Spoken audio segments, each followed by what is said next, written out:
Donc, permettez-moi maintenant de vous présenter les 3 candidates qui ont accepté notre invitation. Je débute avec Adrienne Charles, dis-je, la candidate pour le Parti conservateur du Canada que j'invite à l'avant à venir me rejoindre ici.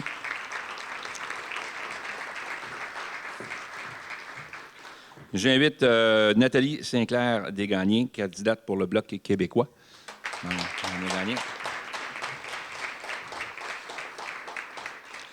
J'invite également Mme Tatiana Auguste, candidate pour le Parti libéral du Canada.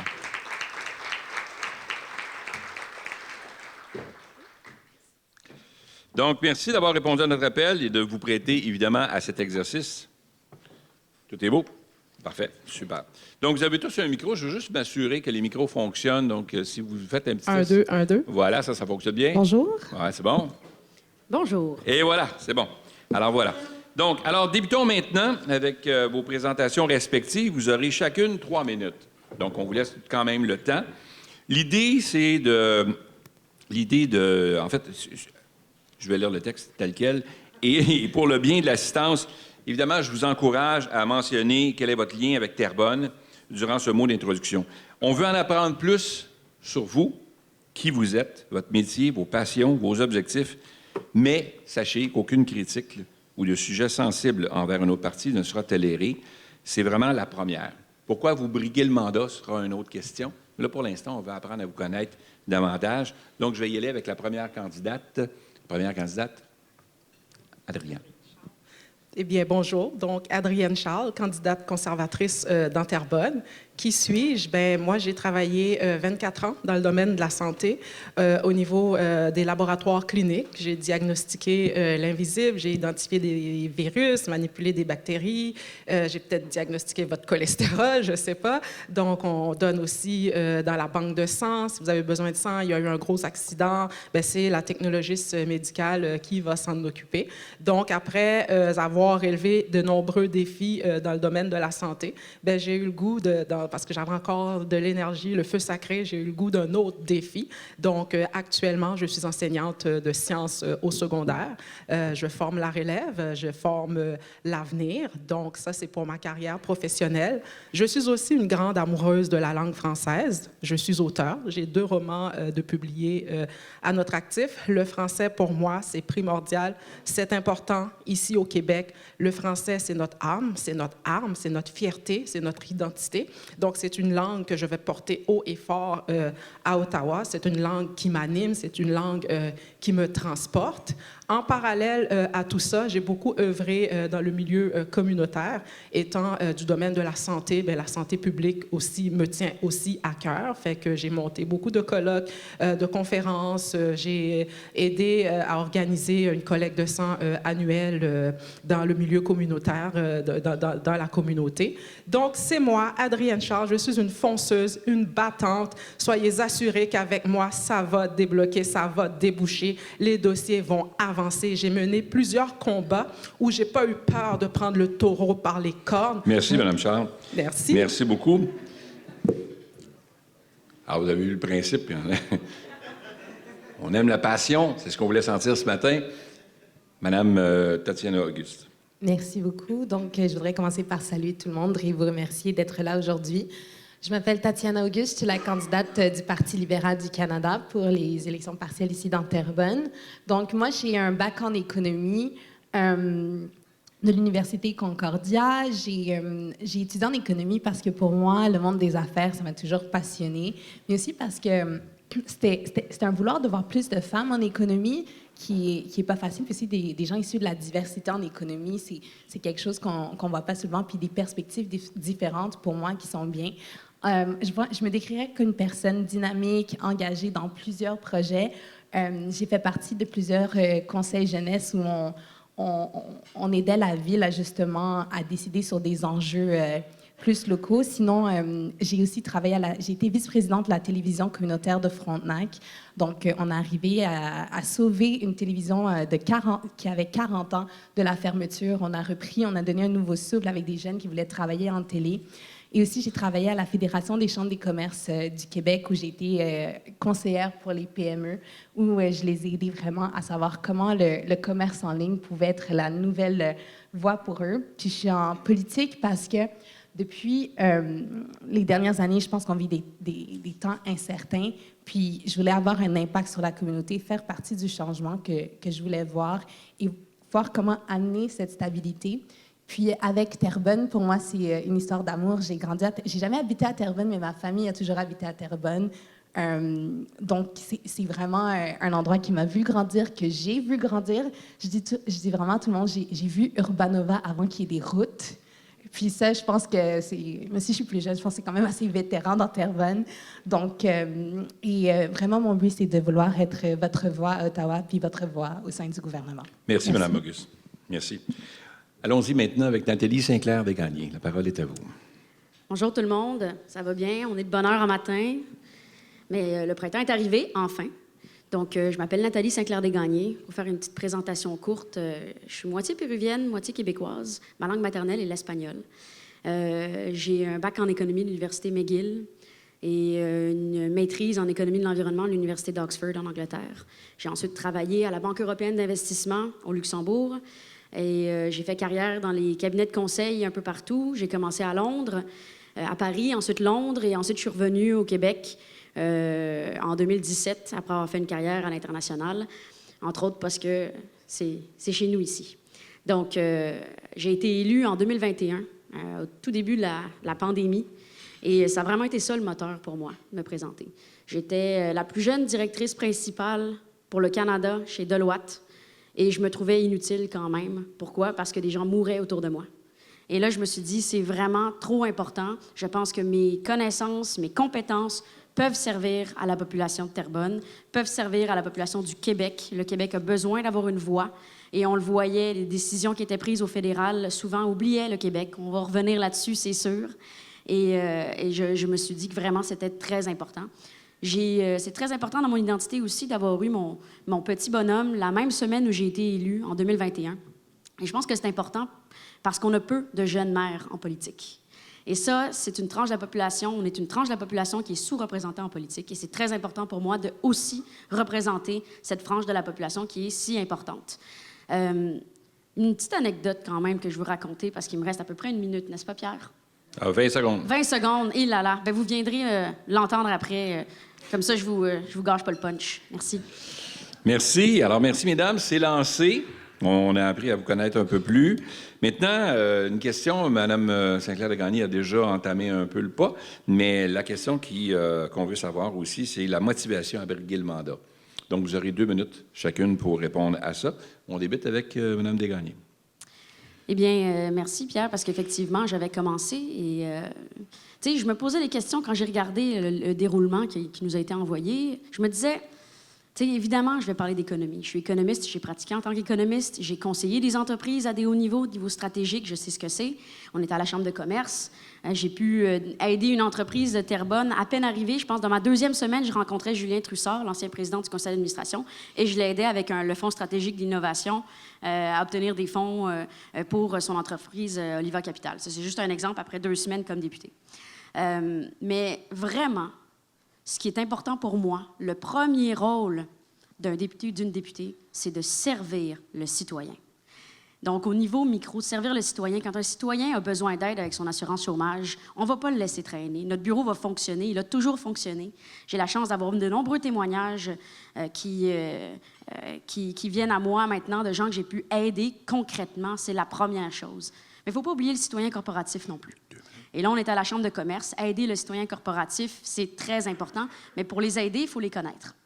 Donc, savoir travailler avec les entreprises de Terrebonne. Durant mon mandat, j'en ai rencontré à peu près une 50aine minimum d'entreprises comme ici qui souffrent, par exemple, d'être délaissées par le fédéral. Donc, ça a pu être utile. Merci, Mme Desgagnés. Merci. Mme Auguste? Oui. Pour moi, les motivations de briguer ce mandat, c'est aussi d'aider les gens, c'est vouloir de servir. Je pense que le service public a toujours un peu été en moi. Puis mon affection pour Terrebonne fait que de servir à Terrebonne, pour moi, c'était comme inestimable. mais aussi de pouvoir être une courroie de transmission. On sait qu'avec les PME, c'est difficile des fois l'accès à l'information. Il y a tellement de choses, de sites web et d'endroits qu'on pourrait aller chercher les informations. Puis pour moi, c'est vraiment de voir comment je pourrais aider les gens à défrayer un peu dans tout ça, puis vraiment aller directement. Une petite anecdote, la ministre des Petites Entreprises, Valdès, est venue. On a une table ronde avec les femmes, le réseau des femmes et quelques organismes communautaires. Puis on a fait un document qui vraiment était très direct pour savoir où aller, quoi faire. Puis je pense que un document qui, selon moi, se passe encore à la Chambre des commerces, selon ce que j'ai entendu, qui, pour moi, c'est des choses concrètes comme ça qu'on peut faire pour aider les entreprises, pour aider à, au moins, diriger les gens.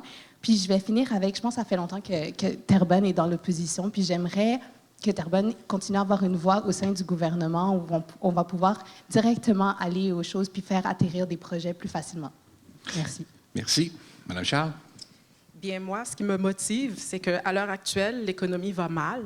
Nos jeunes n'ont pas d'avenir. Moi, j'ai des enfants, sans trahir mon âge, j'ai une fille de 23 ans. Et il n'y a pas d'avenir pour elle. Si les choses continuent telles que c'est, elle ne pourra pas s'acheter une maison. Le coût de la vie, ça n'a pas d'allure. Je me promène dans la ville, je rencontre des mères de famille qui ont de la misère à acheter des couches pour leurs enfants, des personnes âgées qui doivent retourner au travail, des jeunes ou qui ont de la misère à se trouver un loyer, à se payer un loyer. Le portrait est sombre et moi, je suis ici non pas par opportunisme, mais par conviction. Et j'ai la ferme conviction que le Parti conservateur est le seul parti qui a le courage de concrétiser ses promesses. C'est le seul parti qui est en mesure de redresser l'économie puis de donner un avenir à nos jeunes. Donc, Terrebonne, c'est chez moi, en passant. J'habite Terrebonne, j'habite la ville, je me promène dans la ville, je suis pris dans le trafic comme vous autres. J'habite Terrebonne-Ouest, un secteur oublié. Donc, moi, je serai la voix de Terrebonne à Ottawa, pas la voix d'Ottawa à Terrebonne. Terrebonne a besoin de ne pas être oubliée. On sait que quand Terrebonne se lève, elle peut faire bouger la ligne. On l'a vu aux dernières élections générales. Et il y a une lancée, les conservateurs sont sur une lancée à Terrebonne. Nous avons réussi à doubler nos voix lors de la dernière élection et on veut continuer sur cette lancée-là. On veut du changement. Je pense que c'est ce que j'ai entendu sur le terrain. Moi, je suis quelqu'un qui se promène beaucoup sur le terrain. J'entends les gens, je les écoute. Ils veulent du changement, ils veulent qu'on pousse. Et moi, je suis la personne pour pousser et je vais pousser. Croyez-moi, Terrebonne ne sera pas oubliée. Terrebonne va avoir sa place en habitant la ville. Je connais les défis, je connais les difficultés que vivent Terrebonne, que vivent les résidents de Terrebonne. Je le vis, j'y ai élevé mes enfants. J'habite la ville depuis plus de 20 ans. Merci, Mme Charles. Merci. Merci. Parlons économie. 1 minute 30 pour parler d'économie rapide. Je vous pose la question. Quelle est votre position et comment vous voyez-vous, en fait, quelle est votre position puis comment vous voyez la situation économique actuelle en lien avec l'incertitude qui affecte plusieurs entreprises dans notre région actuellement? Comment vous la voyez? Tatiana? Merci beaucoup. Bien, tout d'abord, c'est sûr que les tarifs viennent du sud des États-Unis, puis que vraiment, je pense que, comme le premier ministre le dit, il faut vraiment savoir on contrôle ce qu'on peut contrôler, et non, on ne peut pas contrôler ce qui se passe aux États-Unis, mais je pense qu'on est déjà sur une bonne lancée. On a commencé avec la diversification des marchés, les nouveaux partenariats qui ont été faits, puis aussi... je pourrais parler des grands projets qui, en ce moment, se font, qui vont justement pouvoir nous aider à redonner un peu de souffle à notre économie en matière d'utiliser des matériaux canadiens, des travailleurs canadiens. Puis aussi, je pense qu'on a quand même, répondu à ces tarifs, justement, en aidant les entreprises, justement, à diversifier leur marché, à pouvoir s'ouvrir de nouveaux horizons, puis aussi à trouver un peu leur épingle du jeu dans ces temps difficiles. C'est sûr qu'il faut reconnaître que c'est difficile, mais je pense qu'on a commencé dans les derniers mois à aider les entreprises, puis je pense qu'on peut continuer à le faire. Parfait, merci. Alors, je vous rappelle la question. Quelle est votre position et comment vous voyez la situation économique actuelle en lien avec l'incertitude qui affecte plusieurs entreprises dans notre région? Madame Charles? Eh bien, comme je vais y aller dans le même sens que Mme Auguste, il y a des choses qu'on ne peut pas contrôler. Donald Trump aux États-Unis, on ne peut pas le contrôler, mais on peut agir sur ce que nous, ici, on peut contrôler. On peut éliminer la bureaucratie, on peut réduire la paperasse, on peut alléger le fardeau fiscal de nos entrepreneurs et au Canada, nous sommes riches, notre sol, il est riche. On peut développer nos ressources naturelles afin de nous donner un pouvoir de négociation. Fait qu'on peut profiter de ce qu'on a déjà, nous, le développer, le mettre en marché. Je pense que c'est la seule façon actuelle que nous avons pour pouvoir jouer sur l'économie. Le Canada est riche non seulement en pétrole, en minerais, mais il y a une ressource sur Terre qu'on a qui est l'eau. 70% de la planète est composée d'eau et de cette portion-là, seulement moins de 4% de cette quantité d'eau-là est de l'eau douce, c'est-à-dire de l'eau qu'on peut utiliser. Et de ce moins de 4%-là, on a seulement moins de 0,3% qui est accessible, c'est-à-dire auquel on a accès, soit dans les rivières et les lacs. On ne parle pas de l'eau souterraine ou de l'eau dans les glaciers. Le Canada, à elle toute seule, a 20% de ce 0,3%-là. On est un pays riche. La situation économique actuelle, on n'est pas supposé être dans la situation qu'on est avec toutes les ressources qu'on a. Merci beaucoup. Madame Desgagnés? Est-ce que je vais avoir autant de temps que Mme Charles? Oui, c'est tout le même temps. Merci. Je pense qu'il y a juste une question rhétorique que je vais vous poser rapidement. Est-ce que les entreprises du West Island vont vraiment mieux que les entreprises de Terrebonne? Non. La réponse est simplement non. Les entreprises de Terrebonne vont très bien, même si elles sont dans l'opposition. Et ça, c'est pas parce qu'on a quelqu'un du gouvernement, quelqu'un député d'arrière-ban du gouvernement que soudainement les entreprises vont mieux. C'est faux de prétendre le contraire. Pour les tarifs, est-ce que quelqu'un ici a lu la chronique de Mario Dumont hier? Le titre, c'est aussi simple que pour les tarifs, le Bloc avait raison. Le Bloc avait raison pourquoi? Parce que c'est toujours le Québec qui pâtit des tarifs le plus fort. Les chiffres sont là.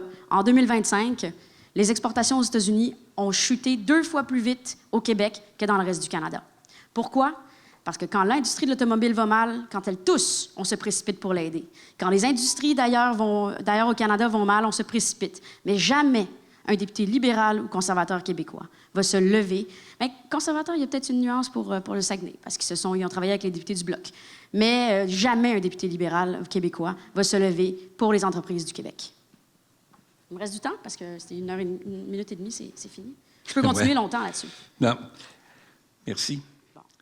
Il y avait une autre question qui s'apparente un peu. Je vais vous la lire quand même. Certains d'entre vous avaient déjà répondu, mais quand même, comment vous évaluez l'impact, entre autres, évidemment, avec les tarifs douaniers qui sont imposés par les États-Unis, sur le coût des citoyens, entre autres, sur la compétitivité des entreprises de notre région? Et si vous le pouviez, quelles mesures de votre côté concrètes envisageriez-vous de mettre en place pour atténuer ces effets localement?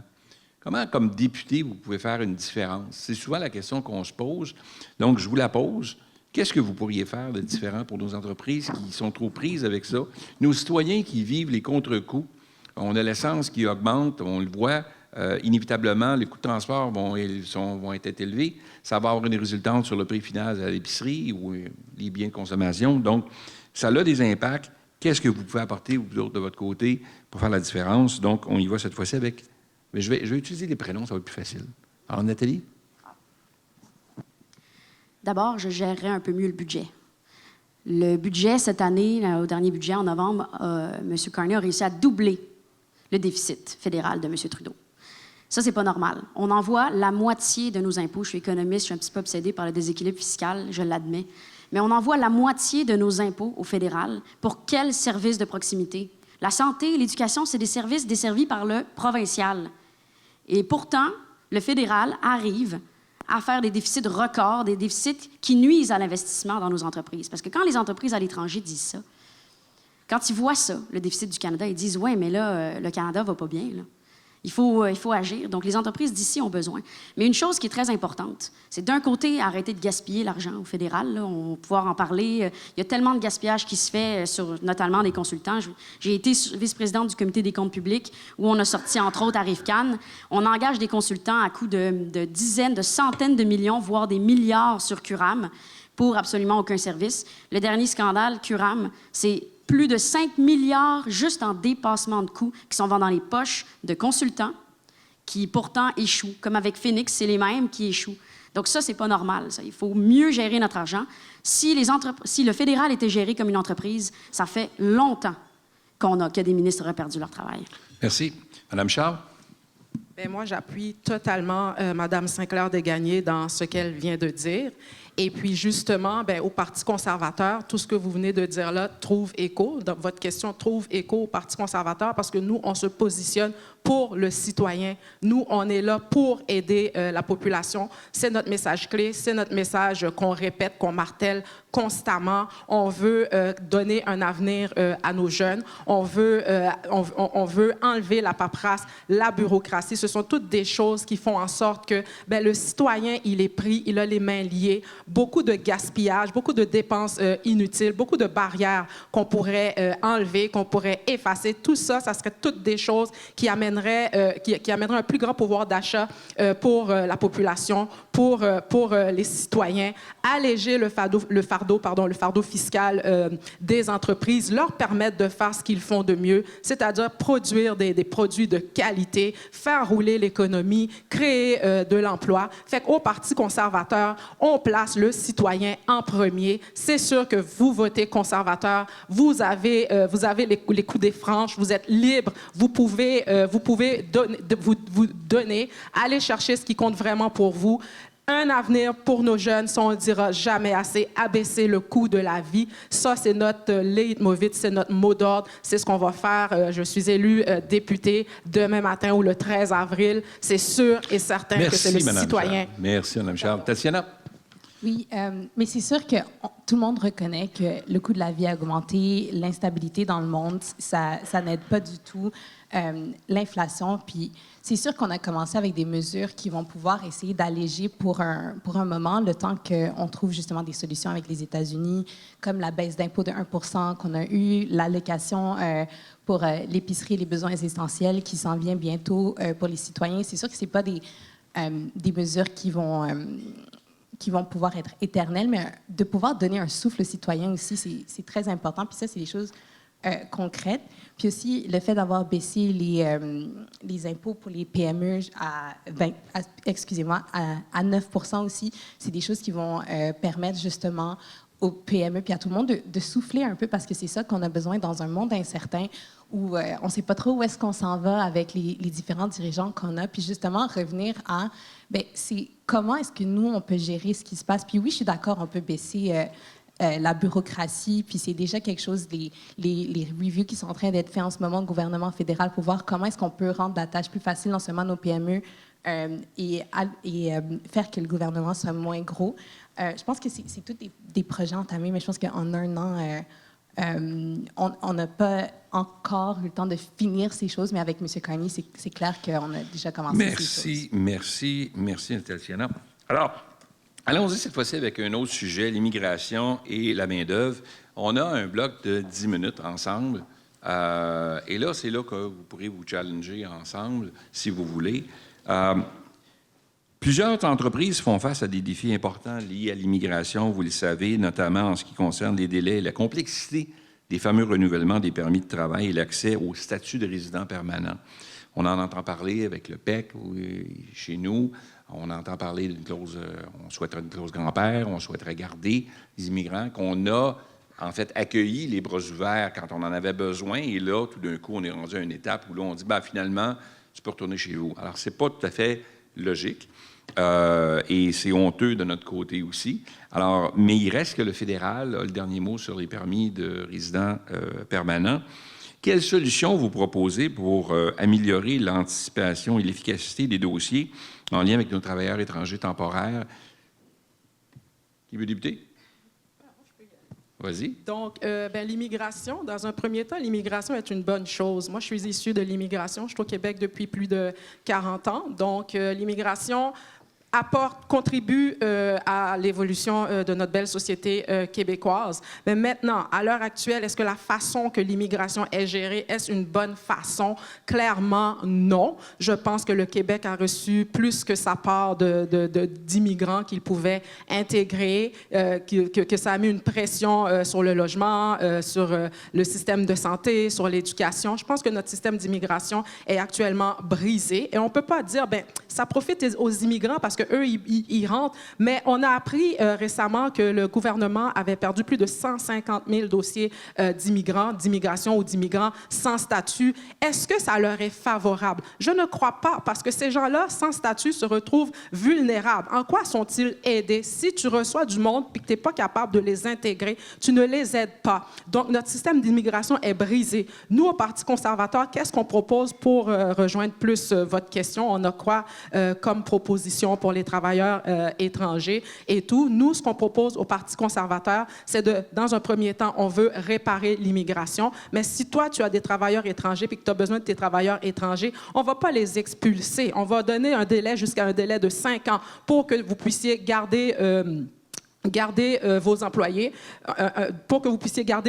particulièrement dans les régions où le taux de chômage est en bas de 5,5. Fait qu'avec ce délai-là, ça permet aux entreprises d'avoir une prévisibilité, j'ai de la misère avec ce mot-là ce matin. Mais je vous arrête de petites secondes. Là, il faut être logique, il faut être aussi tout à fait en accord avec ce qui se passe actuellement dans notre réalité. Vous vous présentez ici à Terrebonne, vous avez tous des partis différents, présente à Terrebonne. Il reste que, on ne sait pas ce qui va arriver avec Toronto. Comme vous le savez, il y a des élections partielles aussi à Toronto. Donc, si la majorité arrive du côté libéral, que les conservateurs aient ça dans l'idée de vouloir mettre ça de l'avant, que le Bloc québécois a la même chose, ou les libéraux. En tout cas, vous avez toutes vos idées, mais il reste que, concrètement, ça ne changera pas demain matin là, si le Parti libéral est en place. Moi, je veux savoir, je ne sais pas si, Nathalie, tu voulais répondre ou tu vas répondre après, mais ouais, j'en doute pas. Donc, Tatiana, de ton côté, Parti libéral, tu représentes le parti qui est en place actuellement, là. Le parti qui aura peut-être une majorité, là, tout dépendant des élections à Toronto ou ici, là, il y a 3 élections là, qui se font en simultané. Donc, t'en es où, puis qu'est-ce que tu penses que ça va faire là, pour les résidents permanents? Comment ça va changer, puis comment vous allez voir faire quelque chose de différent? Est-ce que ça prend vraiment une élection partielle pour en arriver là? Ça fait 1 an qu'on travaille avec la Fédération des chambres de commerce du Québec pour demander un moratoire. On a demandé un moratoire au gouvernement, on a demandé une clause grand-père, on fait des pressions partout. Il y a des entreprises qui en souffrent, pas seulement du côté industriel manufacturier, mais également dans la restauration rapide, dans plusieurs domaines. Puis ça bouge pas. Là, il y a des gens qui sont déjà repartis dans leur pays d'origine. Puis là, on essaie d'en sauver. Il y a eu quelques exceptions, mais là, qui a été renouvelé pour 1 an. Ça va vite, 1 an. Là. On va être encore dans la même place là, dans quelques mois. Là, oui, merci beaucoup pour la question. Puis c'est sûr que les entreprises qui ont des travailleurs étrangers, vous avez dépensé beaucoup d'argent, non seulement pour les amener ici, mais pour les former. Puis c'est des gens qui sont rendus des experts dans vos entreprises dont vous avez maintenant besoin. Puis c'est des gens qui ne peuvent pas rester temporaires pour toujours. Je veux dire, c'est des êtres humains, ils sont venus ici avec leur famille, ils sont intégrés, ils parlent français, ils sont dans nos écoles, ils sont un peu partout dans notre ville. Mais oui, en ce moment, il y a un délai de 1 an qui est donné justement pour pouvoir permettre au gouvernement du Québec de signaler à Ottawa, justement, qui ils veulent garder, dans quelles industries et combien ils veulent garder. Donc, avec le délai de 1 an que Ottawa donne, ça va permettre justement un peu plus de prévisibilité, pas beaucoup malheureusement, mais un peu plus de prévisibilité justement pour que les entreprises puissent savoir que, OK, on a cette situation, puis dans 1 an, dépendant de ce que le gouvernement du Québec décide, on va devoir faire avec leurs décisions. Okay. Donc, vas-y. Oui, excusez-moi. Donc, vraiment, pour moi, la balle est maintenant dans le camp du gouvernement du Québec de nous dire qui veulent garder, dans quelles industries, dans quelles régions et combien de personnes ils veulent garder. Donc, une fois qu'on envoie la liste, qu'on envoie la liste, vous autres, vous allez approuver, puis là, ça va être réglé. Exactement. C'est des gens qui vont être sélectionnés par le Québec. Nathalie? Bien, d'abord, je veux quand même revenir sur les propos d'Adrienne Charles qui sont très appropriés. Je suis d'accord avec elle. L'immigration est globalement une très bonne chose. Néanmoins, c'est important quand même de remettre les choses en contexte. Ce n'était pas un problème il y a 10 ans. C'est le Parti libéral qui a brisé notre système d'immigration en accueillant beaucoup trop de gens trop vite. Pourquoi? Le Québec a accueilli beaucoup trop de gens pour la capacité qu'on avait. Ça, tout le monde s'entend pour le dire maintenant aujourd'hui. C'est pas normal. Dans un système où on paye, nous, on a un système de santé qui est public, un système d'éducation qui est public, qu'on ne nous consulte pas sur les cibles et qu'on laisse rentrer autant de gens sans penser à la particularité du Québec. Et ça, c'est un gros problème. Alors, maintenant, on se retrouve à essayer de remettre un équilibre dans un système qui a été brisé. Et c'est très problématique et des gens en souffrent. Et ça, c'est pas normal. Je suis d'accord avec vous, j'en conviens. Des gens, des êtres humains, d'abord et avant tout, en souffrent parce qu'on leur a promis qu'ils pouvaient arriver au Québec après leurs études, ils auraient un permis et pourraient travailler ici. Et là, on leur enlève ce droit-là. Donc, on travaille avec le gouvernement fédéral. Concrètement, on travaille pour, entre autres, établir une clause grand-père pour les gens qui sont en région notamment. Malheureusement, le fédéral écoute moyennement les revendications des régions. Donc, on pousse là-dessus. On essaie de travailler avec le fédéral pour la clause grand-père, mais aussi pour augmenter, en phase avec l'UMQ, pour augmenter le pourcentage d'immigrants qui peuvent arriver et travailler en région. Donc, de 10 à 15 % on trouve que c'était trop faible du fédéral. Ça, on appuie ce genre de revendications-là. Les régions en ont besoin. Puis Terrebonne est dans une situation un peu délicate où elle est trop proche de Montréal. Donc, on a des gens qui travaillent à Terrebonne, qui vivent à Montréal et qui se retrouvent à ne pas avoir leur permis parce qu'ils vivent à Montréal. Et néanmoins, on est quand même considéré comme une région. Donc, il y a un équilibre délicat quand on connaît notre ville. Je peux continuer, mais je pense que J'en doute pas. Donc, Adrienne? Ce que j'aimerais rajouter, en fait, avec l'apport important, massif de l'immigration que le Québec a reçu, ce que ça fait aussi, parce que Mme Auguste a parlé de ce que ça affectait la vie des gens et tout, il ne faut pas oublier ceux qui, eux, prennent la voie classique, qui font exactement ce qu'il faut faire. Moi, j'ai une amie, ça fait 3 ans qu'elle attend son mari. Donc, ça pénalise aussi ceux qui font les choses de la bonne façon. Vous avez dit tantôt, M. Berthiaume, qu'on pouvait se relancer. Moi, j'aurais une question pour Mme Auguste, si vous le permettez. Mme Auguste, Il nous reste 2 minutes, là. Qu'allez-vous faire avec les 150 000 dossiers perdus par votre gouvernement en immigration? 150 000 immigrants sans statut. Comment vous allez gérer ça? Quelle réponse vous avez à donner aux citoyens? C'est sûr que des dossiers perdus, c'est vraiment inacceptable. Il n'y a personne qui va pouvoir justifier cela.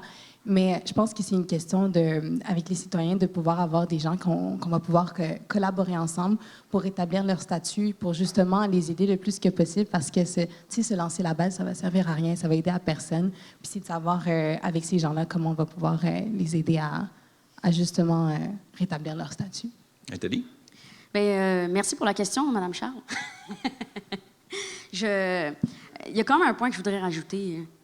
Quand on est député de Terrebonne, puis je l'ai été pendant 3 ans et demi, on aide concrètement le citoyen. Mon bureau a aidé des milliers de citoyens. J'ai mon ancien directeur de bureau qui me sourit, là.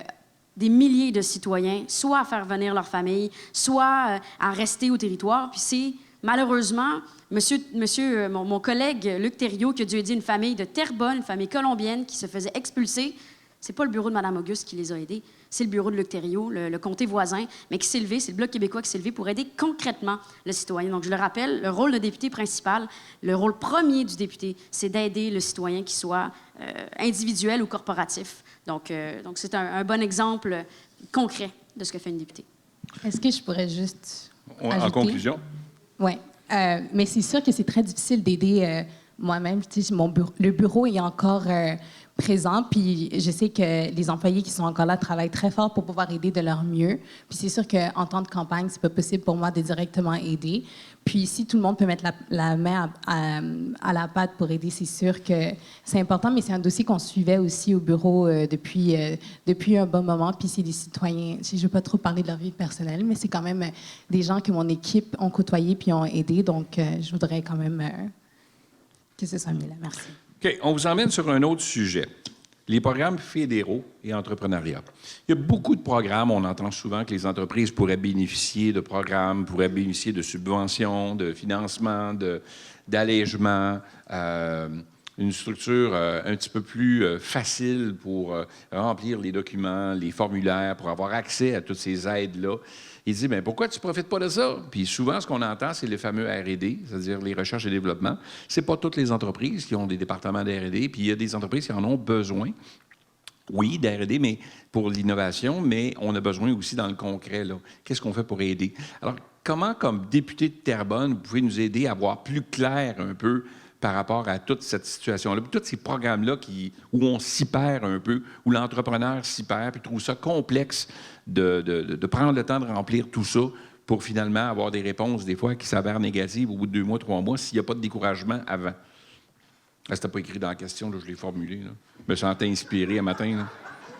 Là. Non, ça m'arrive des fois d'avoir des inspirations. Donc, qui veut débuter? Je peux y aller. Je peux prendre quelqu'un du public? Non. Je peux y Non, aller. Mme Charles, Je allez-y. proposer. Donc, effectivement, il y a beaucoup de programmes, puis souvent, l'argent ne va pas débloquer parce que c'est une lourde tâche pour les députés de naviguer à travers tout ça. Fait qu'imaginez si pour un député, c'est lourd, c'est complexe. Imaginez l'entreprise et tout qui doit, comme vous disiez, qu'il n'y a pas toujours toutes des RED et tout. Ben moi, j'en ferai mon cheval de bataille. Moi, je suis technologiste médicale. J'ai le souci du travail bien fait. Je suis aussi technologiste médicale en plus d'être enseignante. Je suis encore membre de mon ordre professionnel. J'ai le souci du détail, le souci du travail bien fait. J'ai du temps, j'ai de l'énergie. Mes enfants ont grandi. Je suis libre, je suis disponible, disposée à faire la tâche. Donc, il n'y aura aucun problème pour moi là, à m'asseoir. J'ai l'habitude de naviguer à travers les dossiers complexes.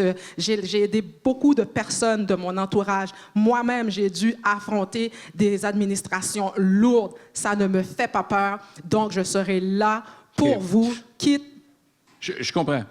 Je ne pensais pas que vous arrêtiez vite demain. Mais je comprends. Vous êtes là, vous êtes disponible, vous voulez être consacré pour le bien des entreprises, des gens qui ont besoin d'aide.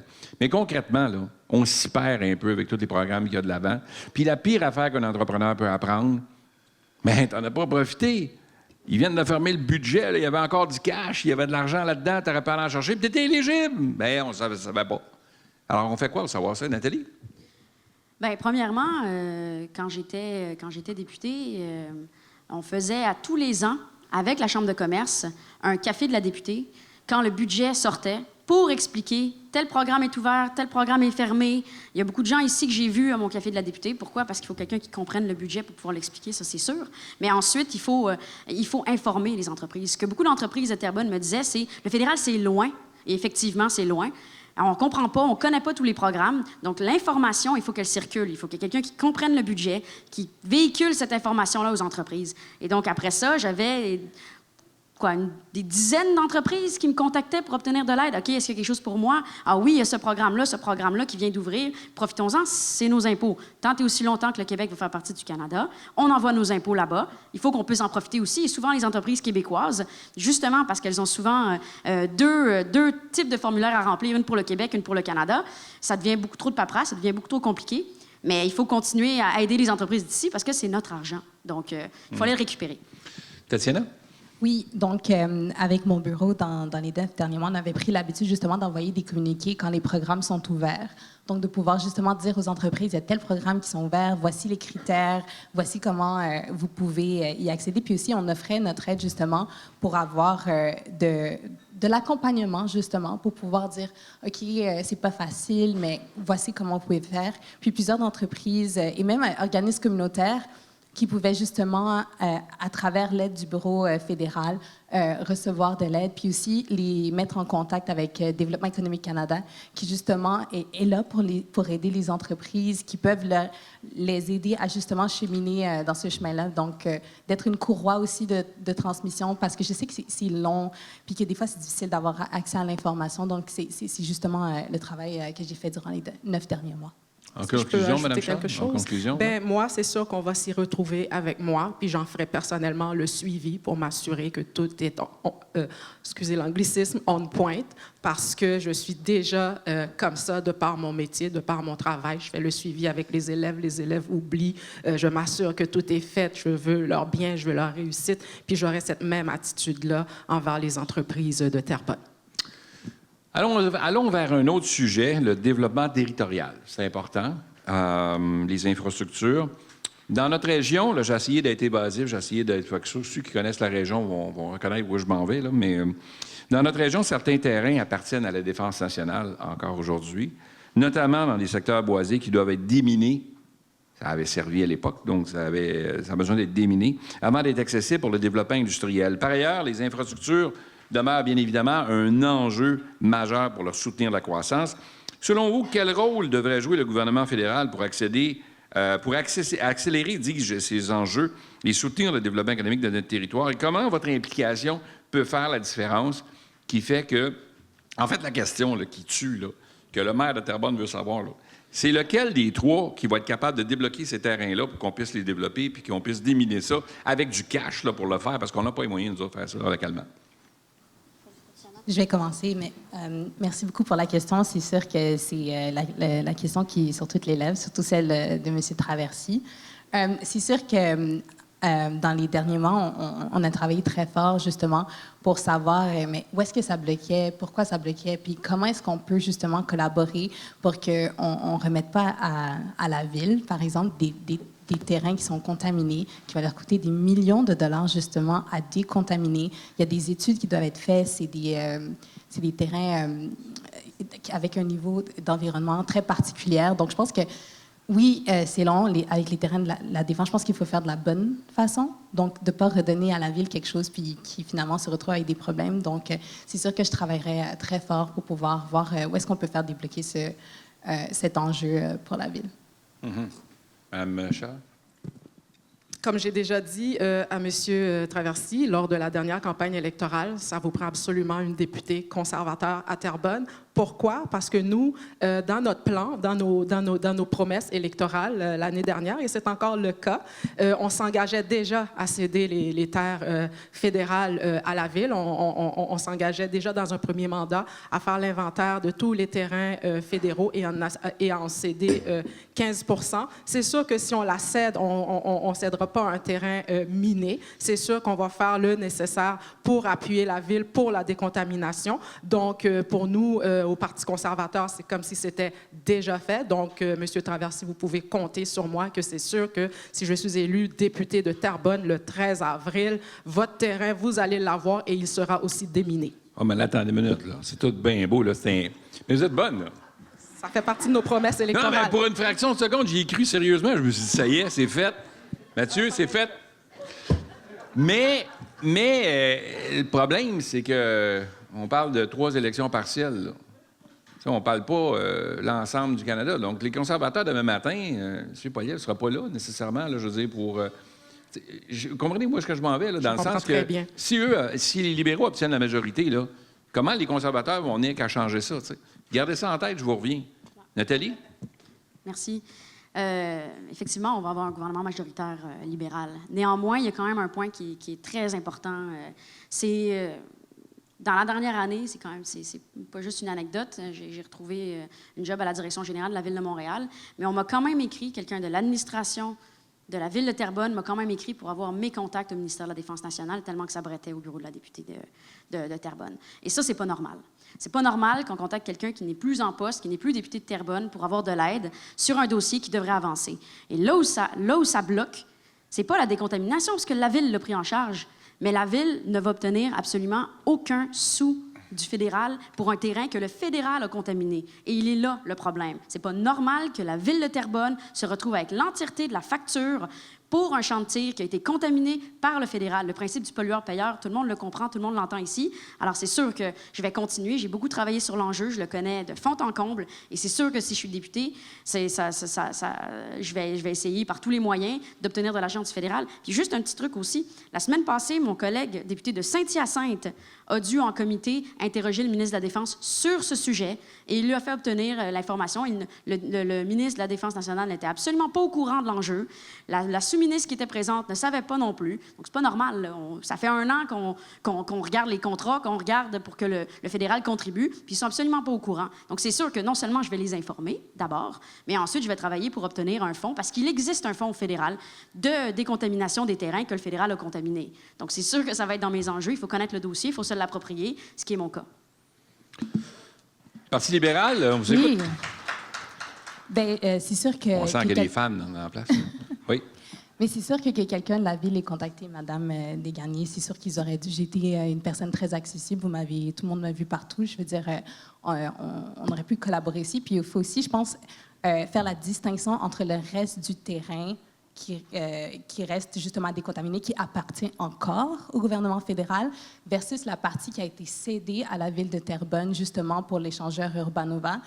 C'est deux enjeux complètement différents parce que l'enjeu de trouver le financement pour décontaminer, la partie qui a été cédée, c'est quelque chose sur lequel on travaille. C'est quelque chose sur lequel je ne sais pas comment c'est arrivé, mais vraiment, je peux vous assurer que tout le monde au ministère de la Défense m'a entendu à propos de cet enjeu.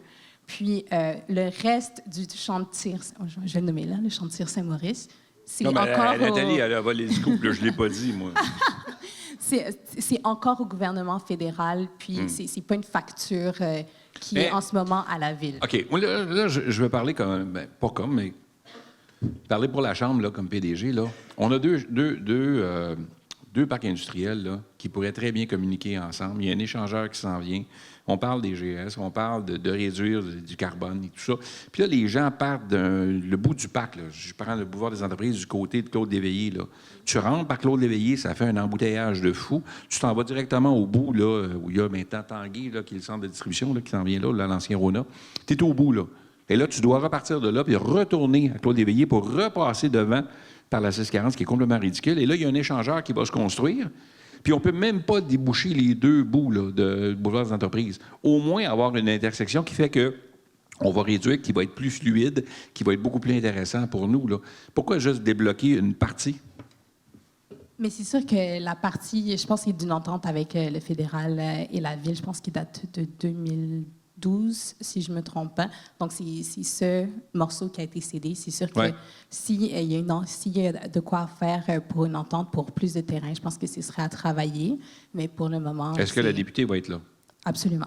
Toujours présente. Puis, comme je vous ai dit, j'ai travaillé très fort pour justement... pour que le maire soit entendu, puis aussi pour pouvoir savoir comment est-ce qu'on peut trouver des fonds pour que ce ne soit pas quelque chose qui impacte trop la ville, parce qu'on sait que ça coûte cher. Okay. Là, on parle du futur. Nathalie, tu étais présente 3 ans et demi que tu disais. Ça a bougé. La ministre de la Défense nationale de l'époque, Mme Anand, était bien au courant du dossier, puisque j'ai eu une rencontre avec elle pour parler du dossier. Mais à l'époque, ce qui urgeait, c'était des écoles du centre de service scolaire d'Émile-Île qui pouvaient être construites à l'ouest du terrain, qui est la partie la moins contaminée. On a fait bouger le ministère de la Défense là-dessus. Après, c'est le centre de service scolaire d'Émile-Île qui a dit « Ah, finalement, je peux faire d'autres terrains. » Puis ça, c'était arrangé avec la ville. Mais ça a bougé. Ça a changé des choses. Puis Urbanova a avancé au mérite de la ville. Ils ont commencé les travaux, puis c'est en faisant les travaux qu'ils ont réalisé que, oups, c'est beaucoup plus contaminé qu'on pensait. Il y a des obus, il faut que ce soit des spécialistes qui traitent le terrain. Mais tous ces dossiers-là ont avancé pendant que j'étais députée. Néanmoins, il y a beaucoup de travail à faire encore, puis surtout, il faut vraiment bien connaître le dossier pour pouvoir le faire avancer, parce que comme vous l'avez dit, M. Berthiaume, je ne sais pas pourquoi je dis M. Berthiaume, Pierre. Non, mais j'aime Pierre ça. d'habitude. J'aime ça. Bon, mais je vais continuer, M. Berthiaume. Il y a plusieurs morceaux du terrain. Mais oui, on peut commencer par des morceaux, on peut grappiller sur le terrain, mais l'important, c'est qu'un jour, ce terrain, qui est en plein milieu de notre belle ville de Terrebonne, soit cédé à la ville en entièreté, décontaminé, on le souhaite, mais pour en faire, par exemple, dans les lieux écologiques, il y a des espèces protégées, pour en faire un énorme parc, ce serait un des plus gros parcs nature de la grande région de Montréal, par exemple, dans les tourbières, puis ensuite, dans les terrains plus à gauche ou ceux qui rejoignent le boulevard industriel, pouvoir en faire quelque chose d'utile pour la ville. Madame Charles, vous arrivez dans le contexte, vous n'avez pas des... mettons qu'ils ne sont pas là, mettons là. Puis là, vous êtes élu, là. Puis là, vous arrivez à Terrebonne, là. On fait quoi avec ce dossier-là? Avec le dossier du champ de tir? Mais là, je ne l'avais pas dit que c'était le champ de tir. Le champ de tir Saint-Maurice. Bien, dans un premier temps, je veux saluer le travail qu'a fait Mme Sinclair-Desgagnés parce qu'elle a vraiment poussé le dossier, parce qu'avant elle, c'était un dossier qui était mort, puis elle l'a vraiment poussé. Moi, j'ai ce dossier-là aussi à cœur parce que moi, j'habite dans l'ouest de la ville. Je passe devant tous les jours. Je suis hantée par le champ de tir Saint-Maurice. Donc, c'est sûr que Vous êtes hantée? Je passe devant tous les jours, plusieurs fois par jour. Au moins, vous ne le traversez pas. Non, je ne le traverse pas. Donc, c'est sûr que moi, je continue dans la même veine que Mme Sinclair-Desgagnés. Je m'assois avec M. Traversy, on s'assoit, puis on voit qu'est-ce qu'on peut faire, puis on pousse. Comme je vous dis, j'habite, je passe devant tous les jours, plusieurs fois par jour. OK. Je vous souhaite des meilleures nuits. Allons-y avec des questions éclairs, rapidement. Le temps presse, on parle de 30 secondes. Pas long, là. 30 secondes. Ça va? Alors, les choix sont là. Je vais vous donner qui parle en premier. Une priorité immédiate si vous êtes élu, Mme Charles. L'accès à la propriété pour les jeunes. C'est sûr. Actuellement, les jeunes n'ont pas d'avenir, ils n'ont pas d'espoir. Je suis pris avec mes jeunes. Donc, il faut qu'ils puissent s'acheter. Il faut qu'ils puissent s'acheter une propriété. Là, j'ai pas assez de 30 secondes, mais quand vous dites que vous êtes pris, là, je sais pas, ça m'emmène vers plein de questions. Là, OK. On peut peut-être couper ça au montage. Donc, priorité immédiate si vous êtes élu, Tatiana? Pour moi, ce serait vraiment la collaboration avec la ville pour voir comment on peut trouver les fonds pour faire le déminage de l'ancien champ de tir, pour pouvoir construire l'échangeur. OK. Nathalie? Des consultations publiques, des audiences publiques pour le TGV d'Alto. On a parlé de développement territorial. Malheureusement, on n'a pas eu le temps d'embarquer sur le projet Alto, qui, en ce moment, le tracé... Tout à fait. C'est plus tard ou... parce que pour moi, c'est la première priorité. C'est pas plus tard. OK, on en parle là? Parlons-en là. Le TGV Alto, le tracé actuel, va traverser la moitié de la circonscription en ce moment est sur le tracé. Et tout ce qu'on a, c'est des séances d'information de la part d'Alto. Donc, j'appuie absolument les revendications du maire de Terrebonne et du maire de Mascouche pour avoir des vraies consultations publiques. Et il faut quand même préciser quelque chose. On a beau les 30 demander. secondes est terminé, Nathalie. Juste pour être sûr. C'est un sujet tellement important. C'est vrai que c'est un sujet important. Le temps pressait, donc c'est sûr que j'ai dû couper des petites choses, là, mais effectivement, le train, le TGV qui s'en vient est important. On vous donnera la chance d'en parler, mais ça nous donne quand même un bon portrait un peu de votre passion puis de votre dynamisme et de ceux qui sont hantés. Donc, un engagement concret pour les entreprises d'ici. 30 secondes. Les programmes qui existent, c'est vraiment d'aller fouiller là-dedans puis aller chercher le maximum pour nos entreprises, les épauler, les accompagner, faire le nécessaire, leur offrir le soutien dont ils ont besoin, être présente, toujours répondre à leurs questions, être disponible. Fait que ça, c'est un engagement concret que je fais aux entreprises. Je serai toujours là, je ne serai pas cachée, ils vont me trouver. De toute façon, j'habite la ville, ils vont me croiser à l'épicerie, partout. Merci. Nathalie? Je peux-tu parler d'Alto? Non. De quoi? Alto. TGV, Alto. là, il faut en parler. Là. Bon, un engagement concret, mais je seconderais Mme Charles. C'est très, très important d'avoir une députée qui comprend les entreprises, qui les connaît, qui comprend les programmes fédéraux et qui les connaît. Donc, c'est sûr que d'avoir une députée qui est présente, qui est là, c'est sûr que c'est la première chose la plus concrète qu'on peut offrir aux entreprises de Terrebonne. C'est une oreille, mais aussi des bons yeux pour regarder où est-ce qu'il y a des programmes dont les entreprises pourraient bénéficier. En conclusion? Moi, je vais aller dans la même veine que c'est sûr d'être présente, présente, et de pouvoir justement aider les entreprises à se retrouver là-dedans, mais surtout de les aider à s'insérer dans la chaîne d'approvisionnement de la défense, qui pour moi est une opportunité extraordinaire pour les entreprises de Terrebonne. On y va avec une conclusion des candidates. Chères candidates, là, c'est maintenant l'heure de passer à la conclusion. Vous avez 2 minutes pour convaincre l'auditoire ici présente en feu.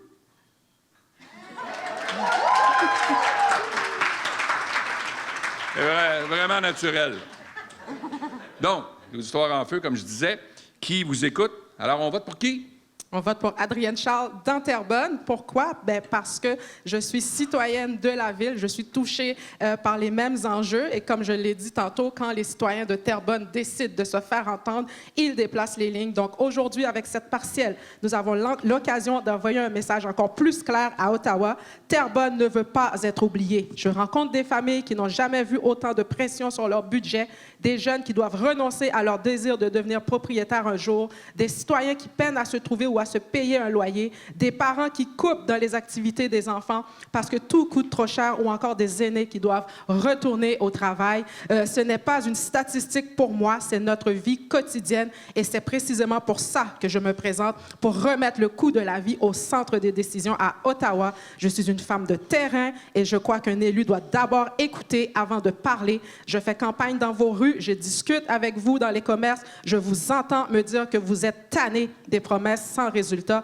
Mon engagement est simple, être une voix forte de Terrebonne à Ottawa, pas une voix d'Ottawa à Terrebonne. Donc, la candidate idéale pour Terrebonne, ce n'est pas celle avec la plus grosse machine électorale ou qui a le plus beau slogan. C'est celle qui connaît vos réalités, qui a déjà montré qu'elle pouvait faire avancer son camp ici et qui est prête à se battre pour notre région. Le 13 avril, vous avez le choix entre continuer comme avant ou envoyer à Ottawa une femme enracinée ici, déterminée à défendre votre portefeuille, votre sécurité et vos priorités. Le 13 avril, on vote Adrienne Charles dans Terrebonne.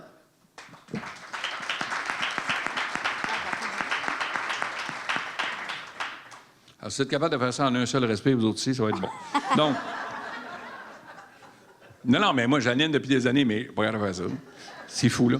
Alors, Nathalie. Le portrait est clair. Le gouvernement libéral de M. Carney est majoritaire. C'est juste une question de temps. Les 2 comtés en Ontario vont lui donner sa majorité. Donc là, Terrebonne peut réellement se poser la question. Qui est-ce que vous, les Terrebonniens et les Terrebonniennes, voulez comme député fédéral? Quelqu'un qui porte votre voix. Et c'est une chose qu'a montré mon combat à la Cour suprême, c'est que j'ai pas peur de me battre.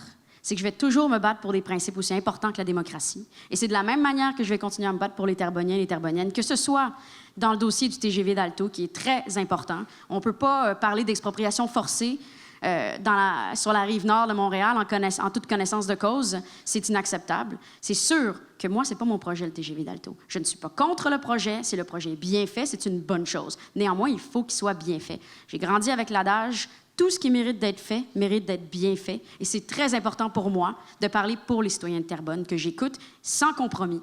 Parce que contrairement à mes chers collègues ici, à ma gauche, je n'ai pas de compromis à faire avec le reste du parti. Je ne défends que Terrebonne et les intérêts du Québec. Et c'est pour ça que dans ce contexte-ci, vous avez à choisir la meilleure députée, celle qui vous connaît le mieux, celle qui connaît le mieux les enjeux. J'espère que la séance d'aujourd'hui vous a montré à quel point je connais mes dossiers. C'est très important pour moi. Je suis une personne professionnelle. Je l'ai toujours été et je le serai toujours. Et ce serait un honneur de continuer à vous représenter dans la circonscription de Terrebonne pour un autre mandat. Merci, Nathalie.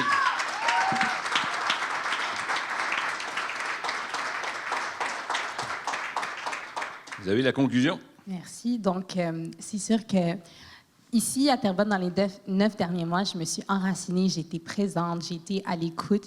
Puis pour moi, que je sois à votre écoute, c'est aussi de faire que le gouvernement soit à l'écoute de Terrebonne, d'offrir un peu de stabilité à tout le monde. Puis je pense que Terrebonne mérite d'être à la table où les décisions se prennent, dans les salles où les conversations ont lieu pour qu'on puisse justement être sur notre meilleur pied pour pouvoir faire atterrir des choses pour de vrai, puis que Terrebonne soit vraiment à la hauteur de ses ambitions. Je pense qu'on a de belles ambitions, de grandes ambitions que je veux voir atterrir. Puis mon pitch, ce serait vraiment de voter pour moi le 13 avril prochain parce que vous pouvez être sûr que je vais être une voix forte pour vous à la table des décisions, puis que quand il y aura des discussions, moi, je vais toujours ramener Terrebonne au centre de tout. Merci.